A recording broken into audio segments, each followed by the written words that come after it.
Setelah ribuan tahun, begitu banyak dari kita masih mencari jawaban tentang misteri Atlantis.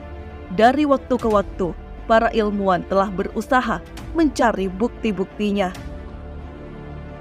Sejak tulisan pertama mengenai kisah Atlantis yang ditulis oleh filsuf Yunani Plato lebih dari 2300 tahun yang lalu, telah ada banyak lokasi yang diusulkan sebagai lokasi Atlantis. Setelah penelitian yang komprehensif, Dani Purwanto, ilmuwan hidrologi Indonesia, mengungkapkan teori baru bahwa pulau dan kota Atlantis yang hilang terletak di Laut Jawa. Hipotesis tersebut dituangkan dalam buku berjudul Atlantis, Kota yang Hilang Ada di Laut Jawa. Karya ini dihasilkan dari penelitian dan analisis referensi serta beberapa pengamatan lapangan selama lebih dari 6 tahun. Kajian tersebut menghasilkan bukti-bukti yang menguatkan teori lokasi Atlantis berada di Indonesia. Apa saja bukti-bukti yang menunjukkan bahwa Atlantis yang tenggelam 11.000 tahun lalu terletak di Indonesia? Di mana letak persisnya? Inilah video series Makna Masa bertajuk Indonesia Pewaris Atlantis bagian pertama. Negara Atlantis.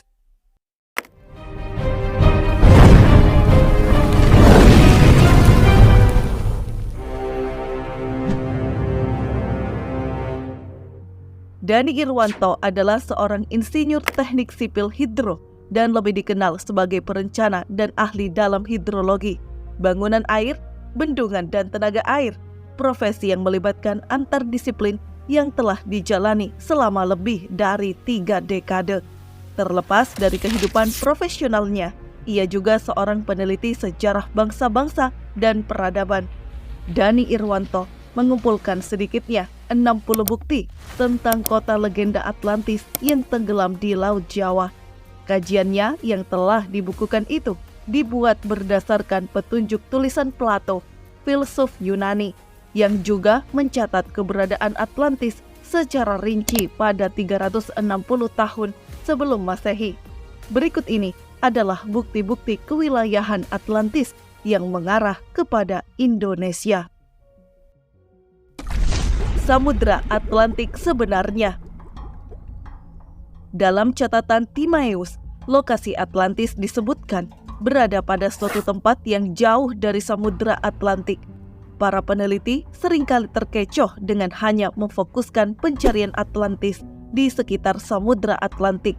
Padahal yang kita sebut sekarang dengan nama Samudra Atlantik tidaklah sama dengan Samudra Atlantik yang dipahami orang Yunani dahulu. Beberapa penulis Yunani kuno dengan sangat spesifik menyebutkan bahwa Samudra Atlantik adalah seluruh laut yang mengelilingi bumi. Dengan kata lain, pengertian Samudra Atlantik yang dahulu adalah lautan dunia yang bersambungan dan mengelilingi seluruh dunia, dan yang sekarang kita bagi menjadi Samudra Pasifik, Hindia, dan Atlantik. Plato menegaskan bahwa Atlantis terletak pada titik yang jauh di Samudra Atlantik. Hal ini menyiratkan bahwa Atlantis berada di laut yang jauh atau yang kita kenal sekarang dengan Samudra Hindia bagian timur. Di wilayah tersebut terbentang daratan luas purba yang disebut dengan Sundaland atau Sundalandia.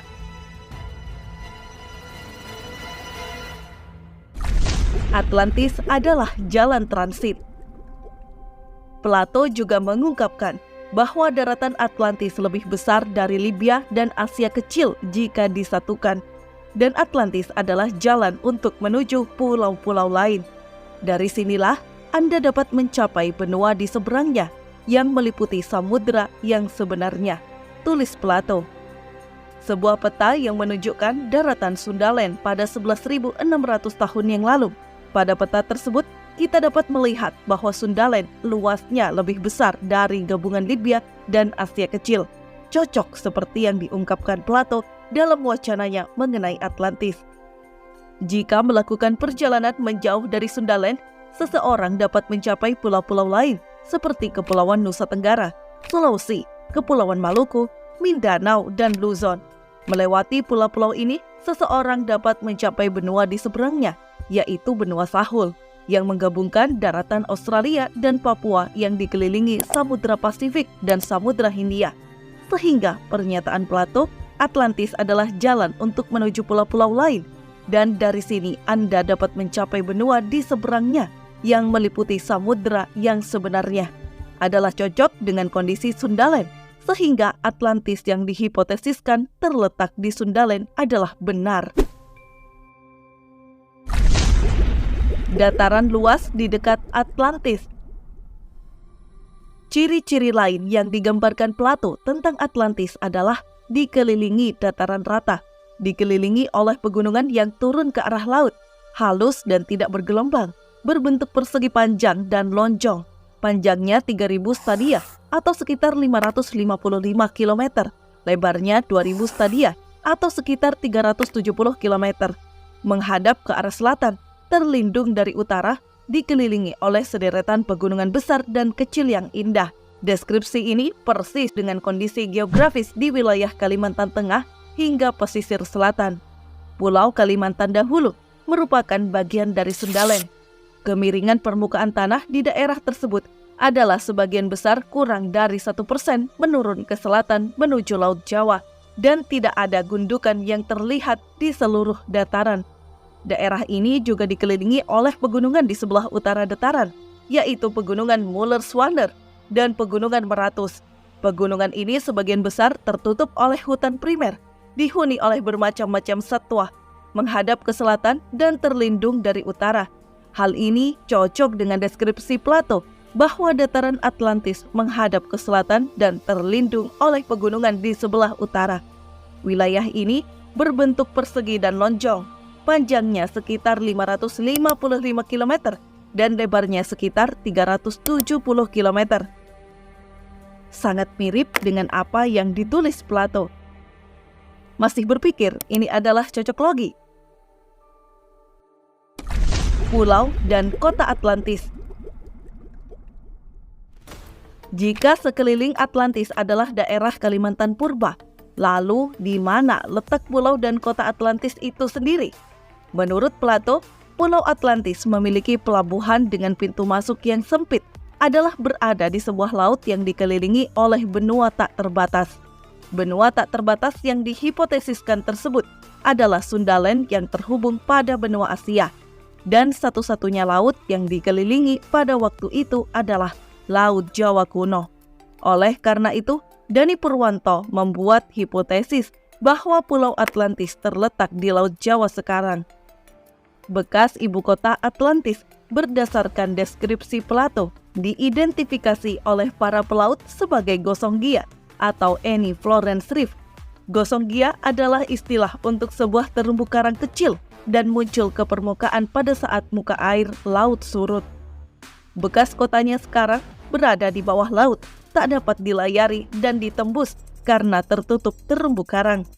Faktanya, Gosonggia terletak 150 km timur laut Pulau Bawean, Gresik, Jawa Timur. Jadi, menurut Dani Purwanto, ibu kota Atlantis terletak di utara Pulau Bawean.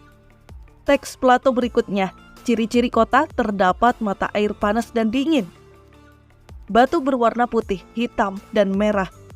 Catatan Plato ini mirip dengan Pulau Bawean, Gresik. Ada mata air panas dan dingin, terdapat bebatuan beku berwarna merah, putih, dan hitam.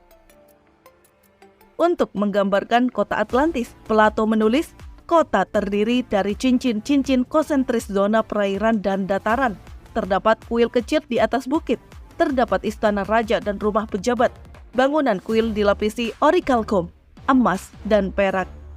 Dani menunjukkan peta terumbu karang Gosonggia berbentuk lingkaran. Dinding orikalkum masih kelihatan tertutup terumbu karang, tapi masih kelihatan polanya. Masyarakat Bawean menyebutnya Pulau Gaib di utara Bawean. Pulau berbahaya bagi pelayaran, kadang muncul, kadang tak terlihat.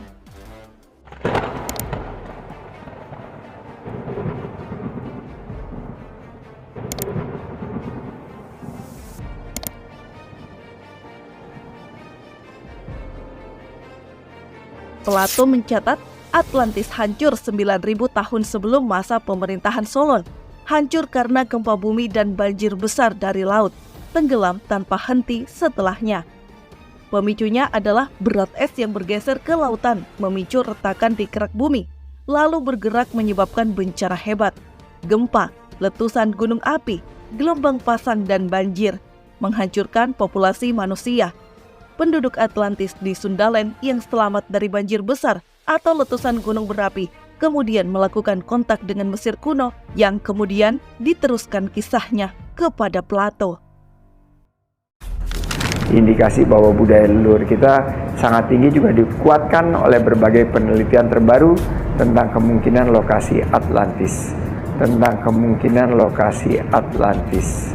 Profesor Adisio Santos dalam bukunya yang terkenal berjudul Atlantis, The Lost Continent Finally Found, bahkan berani berhipotesis bahwa Atlantis ada di Nusantara.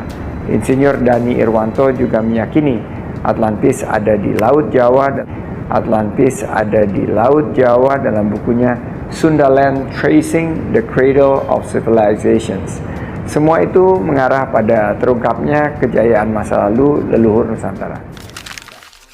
Atlantis adalah kota legendaris yang pertama kali disebut oleh Plato dalam buku Timaeus dan Critias. Negeri Atlantis diceritakan sebagai sebuah kerajaan yang sangat kaya, makmur, dan hampir sempurna.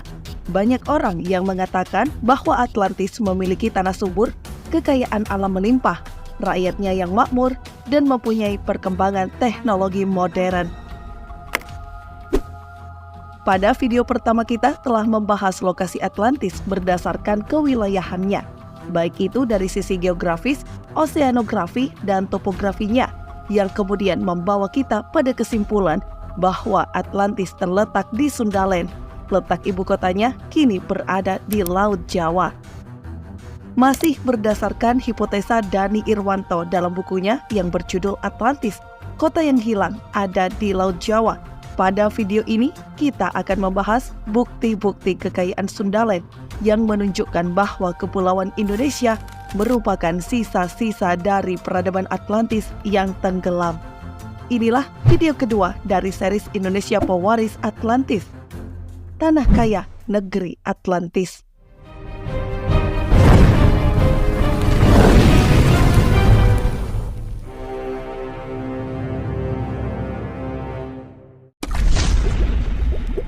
Iklim dan kesuburan induk peradaban.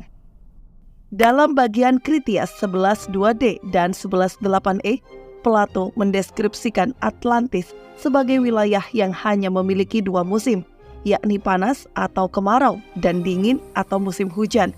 Wilayah yang hanya memiliki dua musim tersebut tentu saja adalah wilayah yang berada di garis khatulistiwa. Plato juga memberi gambaran bahwa Atlantis berlimpah air berkat curah hujan tahunan. Iklim dengan suhu udara yang amat nyaman, tanahnya subur, terbaik untuk pertanian dan peternakan.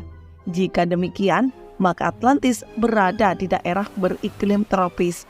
Kondisi tersebut sangat mirip dengan iklim dan kesuburan Sundaland, sebuah wilayah Indonesia purba di zaman es. Ahli paleontologi dari Institut Teknologi Bandung, Profesor Yahdi Zaim menjelaskan, pada 18.000 tahun yang lalu, sebagian besar Indonesia masih menyatu dengan daratan Sundaland. Ketika itu, seluruh bumi mengalami penurunan temperatur yang signifikan, sehingga ketika suhu bumi turun, terjadi pertambahan daratan es di daerah kutub.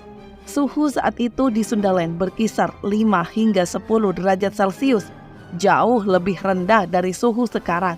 Artinya, meski Indonesia masih negara tropis, tetapi ada penurunan suhu yang terjadi dan hawanya terasa lebih dingin.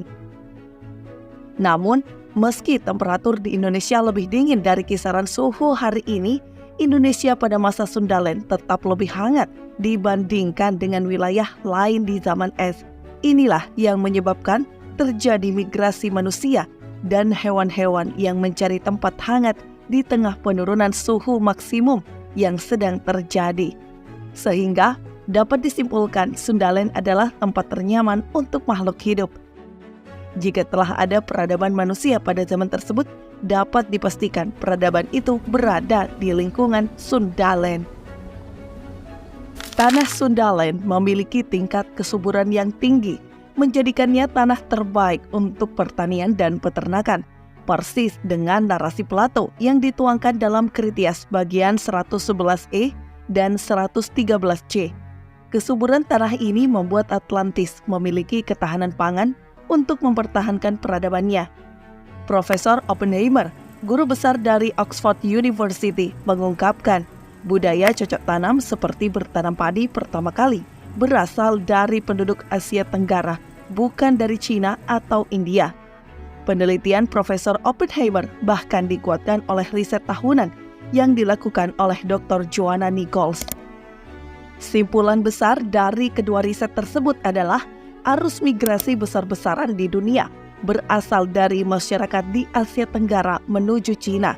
Dari negeri tirai bambu inilah penyebaran budaya dan peradaban dunia dimulai, bukan sebaliknya.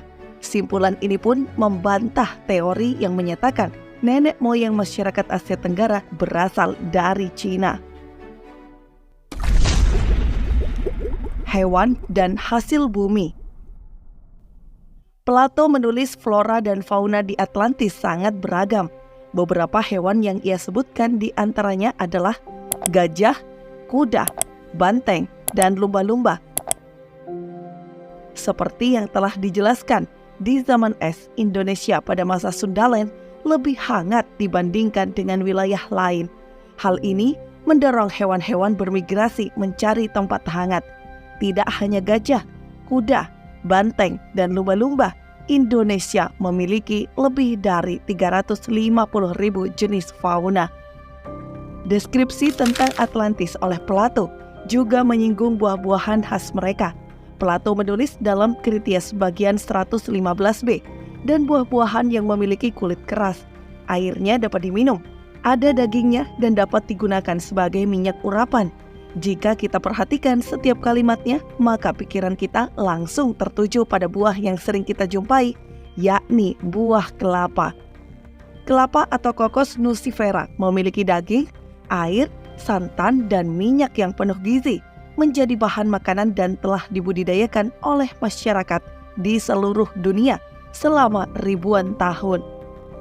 Analisis DNA terhadap lebih dari 1.300 buah kelapa dari seluruh dunia oleh Olsen mengungkapkan bahwa kelapa pada awalnya dibudidayakan di dua lokasi terpisah, yaitu di Pasifik dan di Samudra Hindia. Selain itu, genetika kelapa juga tercatat dalam rute perdagangan prasejarah. Kelapa pertama kali dibudidayakan di Kepulauan Asia Tenggara, yaitu Filipina, Malaysia, dan Indonesia. Sumber daya mineral. Plato menyebutkan bahwa dinding yang mengelilingi kuil-kuil Atlantis dilapisi gemerlapnya cahaya merah dari orichalcum. Masyarakat Atlantis menempatkan orichalcum sebagai mineral paling berharga setelah emas. Orichalcum adalah benda ikonik Atlantis. Ia hanya disebutkan di teks-teks Yunani kuno yang membahas Atlantis. Sebagian kalangan mengatakan orichalcum adalah logam mulia, namun Dani Irwanto memiliki pendapat lain. Menurutnya, tidak ada logam atau paduannya yang berwarna merah, sehingga orichalcum bukan logam, tetapi kemungkinan besar adalah zirkon yang berwarna merah. Zirkon adalah batu mineral dengan beberapa macam warna. Zirkon mempunyai kemampuan mendispersikan cahaya sehingga kelihatan berkilauan.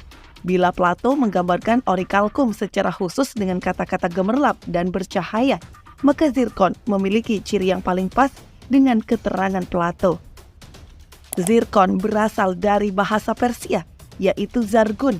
Diduga Plato atau Solon salah menerjemahkan zargun menjadi orichalcum karena tidak ada kata tersebut dalam bahasa Yunani kuno. Sebelum diolah, zirkon dijumpai dalam bentuk butiran seperti pasir.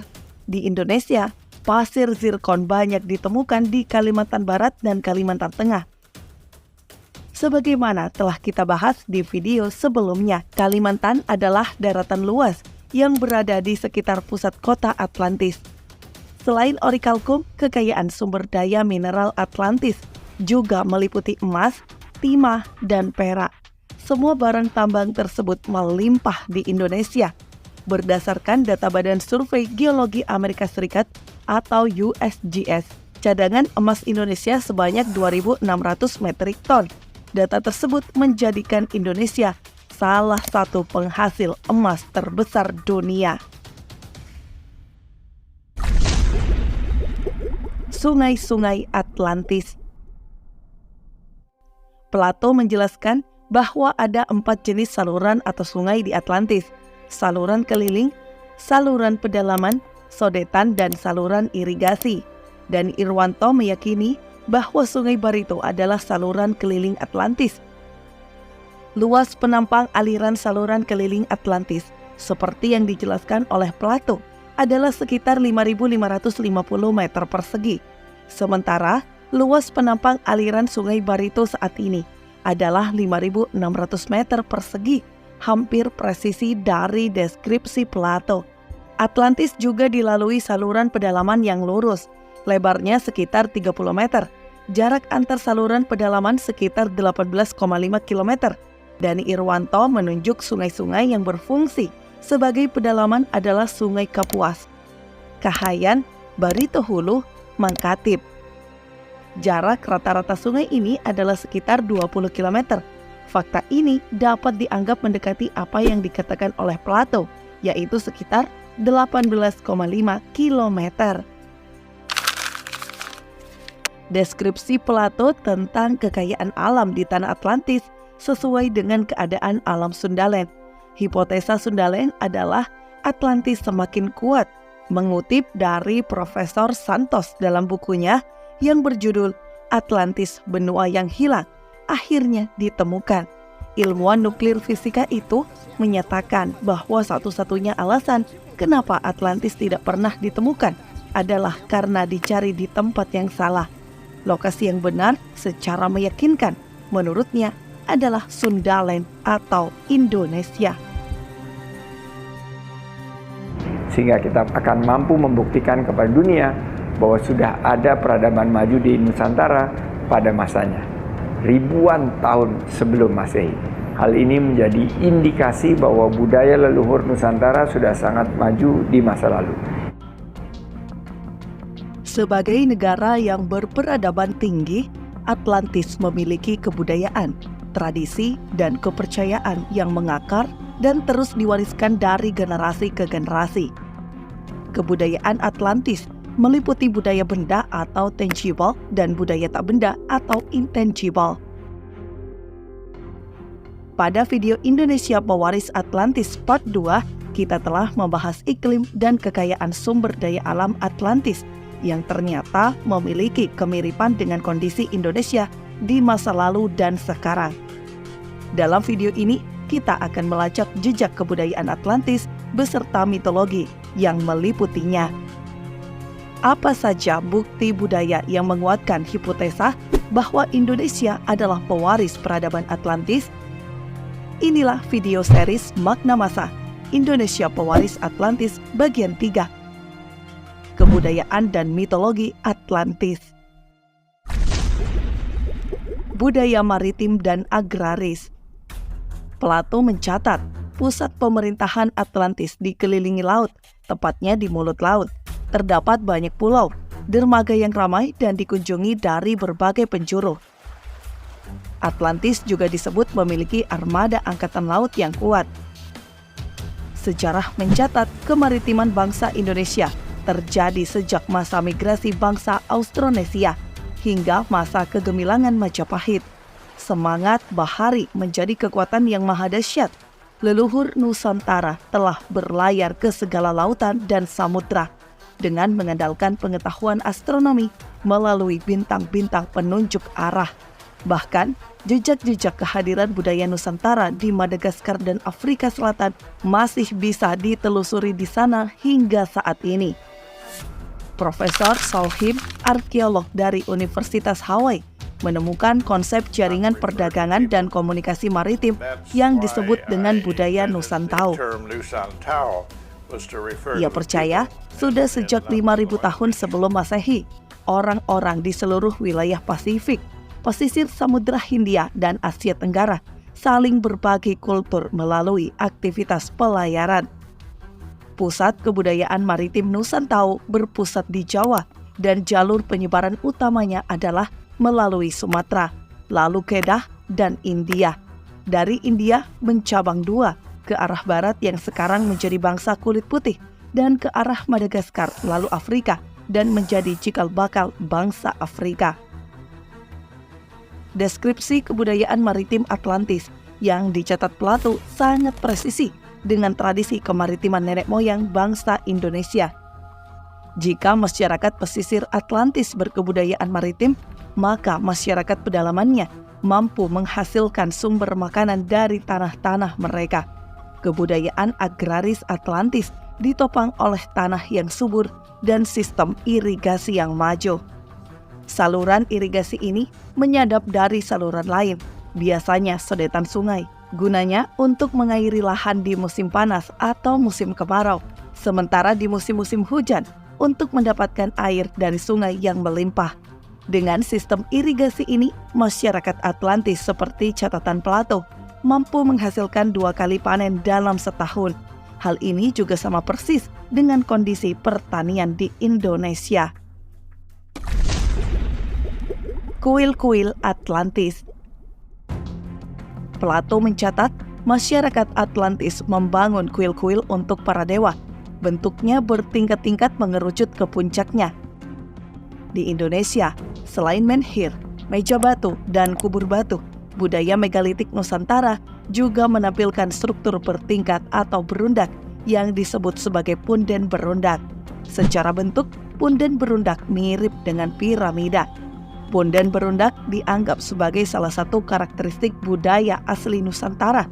Struktur ini telah ditemukan dan tersebar di seluruh Nusantara. Di antaranya ditemukan di Pegunungan Hyang Argapura, Lebak Sibeduk, Basemah, Pangguyangan, Cisolok, dan Gunung Padang. Bahkan Gunung Padang merupakan situs megalitik terbesar dan tertua. Usianya diperkirakan 23.000 sebelum Masehi atau lebih tua. Jika benar Gunung Padang setua itu, situs tersebut sezaman dengan peradaban Atlantis. Bahwa sudah ada peradaban maju di Nusantara pada masanya, ribuan tahun sebelum Masehi. Sejak ditemukan situs Gunung Padang, dunia memiliki perspektif baru tentang masa lalu Nusantara. Di sana ditemukan tumpukan batu-batu persegi besar dengan berbagai ukuran yang tersusun dalam suatu tempat berundak yang usianya diduga lebih tua dari usia piramid Mesir. Hal ini menjadi indikasi bahwa budaya leluhur Nusantara sudah sangat maju di masa lalu. Struktur punden berundak masih dipertahankan oleh masyarakat Indonesia ketika memasuki masa Hindu-Buddha. Candi Sukuh dan Ceto di Jawa Tengah menunjukkan unsur-unsur punden berundak budaya asli Nusantara yang agak menyerupai piramida di Amerika Tengah. Punden berundak juga diyakini sebagai desain dasar Candi Borobudur di Jawa Tengah.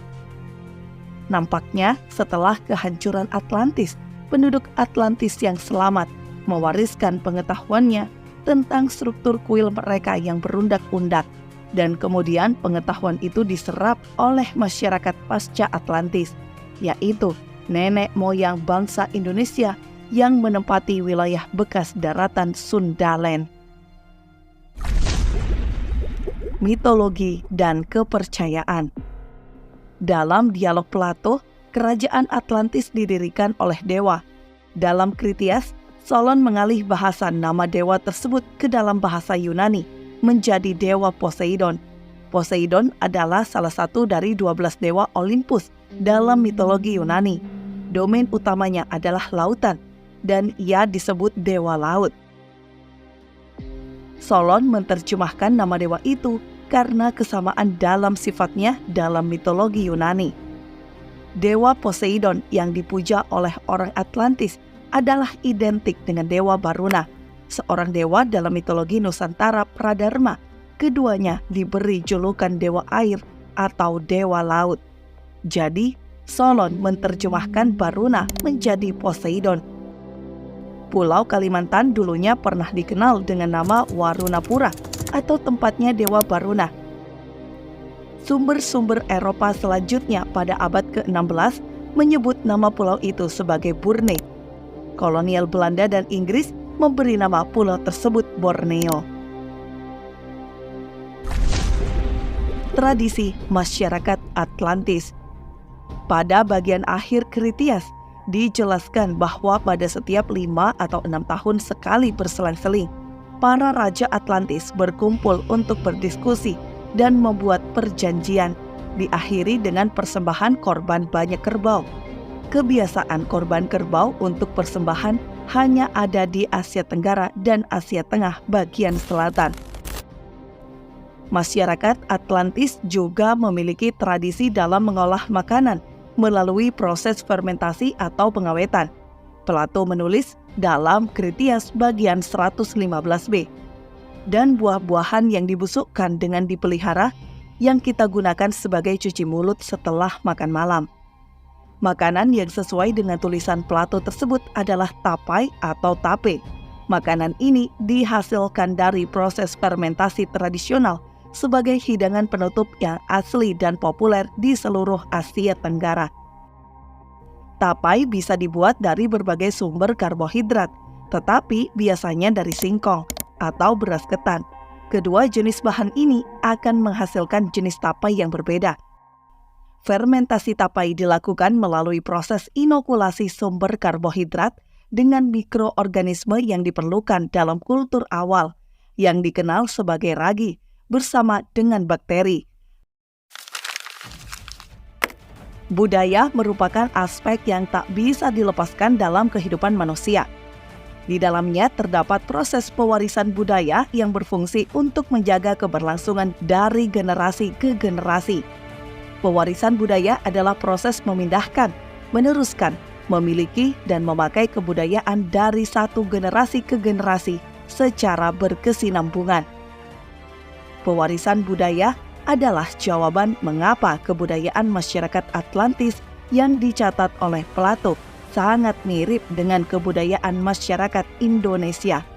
Karena memang Indonesia adalah pewaris Atlantis.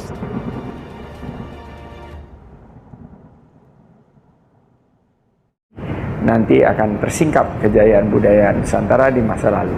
Tersingkap kejayaan budaya Nusantara di masa lalu untuk menjadi kebanggaan dan pijakan bagi generasi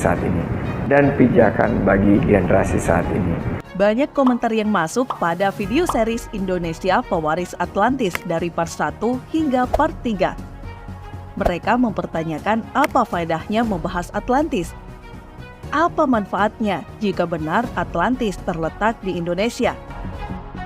Inilah jawabannya.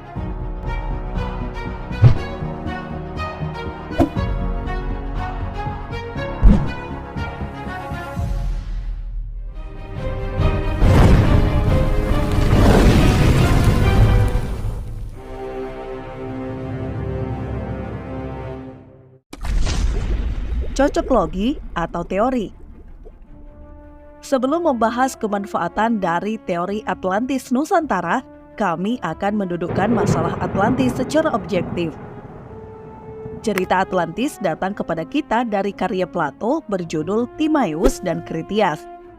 Dalam buku tersebut dikisahkan ketika Socrates, sang mahaguru filsuf, meminta 4 orang muridnya untuk menceritakan kisah-kisah tentang interaksi Athena dengan negara-negara lain. Salah satu murid yang menceritakannya bernama Kritias. Kritias berbicara tentang pertemuan kakek moyangnya dengan Solon. Solon adalah salah satu dari 7 orang negarawan Yunani sekaligus penata hukum yang terkenal. Dikisahkan, Solon pernah ke Mesir dan bertemu dengan pendeta Mesir bernama Sonches. Pendeta Mesir ini kemudian menceritakan kisah peradaban yang jauh lebih maju dan lebih kuno daripada Yunani. Sebagai orang Mesir, pendeta Sonches memiliki pengetahuan yang lebih luas tentang geografi dunia melalui tradisi mereka yang mewariskan sejarah kuno melalui catatan. Di sisi lain, pengetahuan orang-orang Yunani terbatas pada wilayah di sekitar Laut Mediterania saja. Pendeta Sonches kemudian menjelaskan kondisi geografis peradaban misterius itu dengan menggunakan deskripsi yang detail.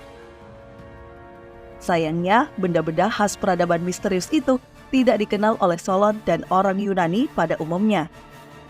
Solon kemudian menginterpretasikan ulang dan mengubah nama-nama dari deskripsi pendeta Mesir ke dalam bahasa dan istilah Yunani untuk memudahkan orang Yunani kuno memahaminya. Solon memberi nama peradaban itu sebagai Atlantis. Belum diketahui secara pasti apa nama asli peradaban misterius itu. Berbagai lokasi kemudian diajukan sebagai Atlantis oleh para peneliti. Salah satunya menyatakan Atlantis berada di Indonesia. Menariknya, orang yang pertama mengemukakan teori Atlantis di Indonesia bukanlah orang Indonesia sendiri, melainkan Aricio Nunes dos Santos, profesor berkewarganegaraan Brasil melalui bukunya yang diterbitkan pada 2005. Geolog dan fisikawan nuklir itu berani berhipotesa Indonesia adalah tempat benua Atlantis yang tenggelam setelah melakukan penelitian selama 30 tahun. Fakta ini membantahkan tuduhan bahwa orang Indonesia seringkali mengklaim sesuatu. Dalam kasus ini, terbukti orang pertama yang mengklaim letak Atlantis di Indonesia ternyata bukanlah orang Indonesia. Hipotesa Santos mengkonfirmasi apa yang ditulis Stephen Oppenheimer mengenai Sundaland sebagai induk peradaban dunia. Dua karya ilmuwan internasional itu kemudian disambut oleh masyarakat Indonesia. Setelah itu, barulah berbagai ilmuwan Indonesia meneliti lebih lanjut tentang hipotesa Atlantis Nusantara. Tercatat ahli hidrologi Dani Purwanto dan Profesor Dani Hilman, ahli geologi BRIN, turut melanjutkan penelitian dari hipotesa awal Profesor Santos dengan latar belakang keilmuannya masing-masing. Maka tidak heran, tema-tema seputar Atlantis telah masuk dalam berbagai diskusi dan seminar ilmiah. Dengan berbagai penelitian ilmiah tersebut, rasanya tidak tepat mengatakan letak Atlantis di Indonesia adalah cocok logi. Dr. Ali Akbar, arkeolog Universitas Indonesia, menyebut hipotesa Profesor Santos sebagai proposal. Sebagai proposal, ia menjadi landasan bagi mereka yang berusaha melakukan penelitian lebih lanjut. Atlantis Nusantara, apa gunanya? Historia Magistra Vitae. Sejarah adalah guru kehidupan. Begitu kata Cicero, filsuf Romawi kuno. Sejarah bukanlah teks mati yang dihafal di sekolah lalu menguap tanpa makna. Bangsa-bangsa yang maju saat ini yang ternyata memiliki satu kesamaan. Mereka menjadikan sejarah sebagai inspirasi. Sejarah mereka terus hidup dalam bentuk budaya, mengakar dan menjadi filosofi dalam keseharian. Kuncinya adalah kesinambungan sejarah. Bagaimana dengan Indonesia? Harus kita akui, Indonesia mengalami keterputusan sejarah yang panjang. Tradisi lisan dan artefak seringkali tidak terkonfirmasi dengan sumber tulisan, seolah tidak tersambung satu sama lain. Awal masalahnya karena sejarah Kepulauan Nusantara baru tercatat pada abad ke-4 atau ke-5 Masehi. Sebelum masa itu, Indonesia masih dalam masa prasejarah, belum ada tulisan, gelap informasi. Padahal berbagai peninggalan benda dari puluhan ribu sebelum Masehi telah memberikan sinyal bahwa telah terbentuk peradaban maju di Nusantara. Situs Gunung Padang contohnya. Situs megalitik terbesar ini menjadi perdebatan karena tidak ada sumber tulisan sezamannya. Padahal jika dilihat dari strukturnya, jelas bahwa nenek moyang kita telah mengenal teknologi arsitektur yang rumit. Hipotesa Atlantis Nusantara membuktikan bahwa nenek moyang kita bukan penghayal yang mengisi hari-harinya dengan cerita bohong tentang sebuah negeri yang makmur dan bencana besar. Bak pepatah, tidak ada asap kalau tidak ada api. Semua kisah ajaib mereka pasti memiliki latar belakang logis yang tidak kita ketahui. Hipotesa tentang Sundaland dan Atlantis Nusantara mengisi kekosongan narasi sejarah Indonesia. Sebagai induk peradaban, Sundaland memberikan dua pelajaran penting. Tidak perlu minder dengan peradaban bangsa lain. Dan sudah saatnya kembali menjadi pusat peradaban. Atlantis, kata Plato, punya kekuatan maritim dahsyat. Kajian historis dan arkeologis jelas menunjukkan bahwa nenek moyang kita adalah keturunan dari orang-orang yang sangat berpengalaman mengarungi samudera dan menjalani kehidupan di lingkungan kelautan dalam kurun waktu yang cukup lama. Sayangnya, tradisi kemaritiman Nusantara perlahan memudar. Bangsa penjajah punya peran signifikan dalam merubah orientasi kemaritiman masyarakat Indonesia. Pemerintah kolonial menguasai pesisir, jalur laut, dan distribusi komoditas melalui pelayaran. Bangsa pribumi dipaksa berkutat di pedalaman dengan hasil buminya. Konektivitas dengan jalur maritim dunia terputus. Indonesia perlu kembali ke jati dirinya sebagai negeri maritim. Alih-alih menyebut Atlantis Nusantara sebagai konsep ngawur, hipotesa Atlantis Nusantara mengingatkan kembali bahwa sudah saatnya kita menumbuhkan wawasan bahari agar pembangunan Indonesia berorientasi ke lautan. Di era globalisasi ini, Indonesia harus memiliki keunggulan dibanding bangsa-bangsa lain. Salah satunya potensi keunggulan itu adalah di sektor maritim. Berdasarkan data riset dari mantan Menteri Kelautan dan Perikanan, Indonesia setidaknya bisa mendapatkan 1,2 triliun US dollar per tahun dari sektor kelautan. Jumlah ini setara dengan 7 kali APBN. Inilah harta karun sesungguhnya. Sementara itu, popularitas Indonesia sebagai lokasi Atlantis yang sudah dibangun oleh Profesor Santos dan Profesor Oppenheimer dapat dimanfaatkan untuk pengembangan kepariwisataan Indonesia. Tugas pemerintah melalui kementerian terkait yang harus mengelola dan memanfaatkan situasi ini dengan baik. Sudah banyak negara lain seperti Spanyol, Siprus, Uni Emirat Arab, dan lainnya menghadapi situasi dan kondisi seperti yang dihadapi Indonesia saat ini. Namun, mereka memanfaatkan situasi dan kondisi itu untuk berbagai kepentingan bangsanya. Siprus sukses mendatangkan wisatawan pencari Atlantis setelah seorang arkeolog Siprus membuat artikel berjudul Discovery of Atlantis of Cyprus. Sampai saat ini, Siprus mampu mendatangkan wisatawan Atlantis karena tulisan tersebut menggambarkan Siprus sebagai lokasi Atlantis yang hilang itu. Hal yang sama dilakukan Spanyol. Setelah banyak hasil penelitian yang menghipotesiskan Selat Gibraltar sebagai selat sempit yang dianggap sebagai pilar-pilar Hercules, serta-merta pemerintahnya menyambut dan membuat berbagai objek wisata yang dikaitkan dengan ikon-ikon Atlantis yang hilang itu, seperti pilar-pilar Hercules pada objek wisata The Pillars of Hercules. Fungsi sebenarnya dari perwujudan ikon-ikon Atlantis itu tiada lain untuk menarik wisatawan. Bagi pemerintah Indonesia, hipotesis Atlantis di Sundaland dari Santos, Oppenheimer, dan para pendukungnya itu adalah sebuah promosi gratis tentang wisata ilmiah. Apabila dikelola dengan baik, maka hal itu dapat memperkaya dunia wisata dan jumlah kunjungan wisatawan, khususnya wisata sejarah dan ilmiah yang di negara kita belum begitu berkembang dan terkelola dengan baik.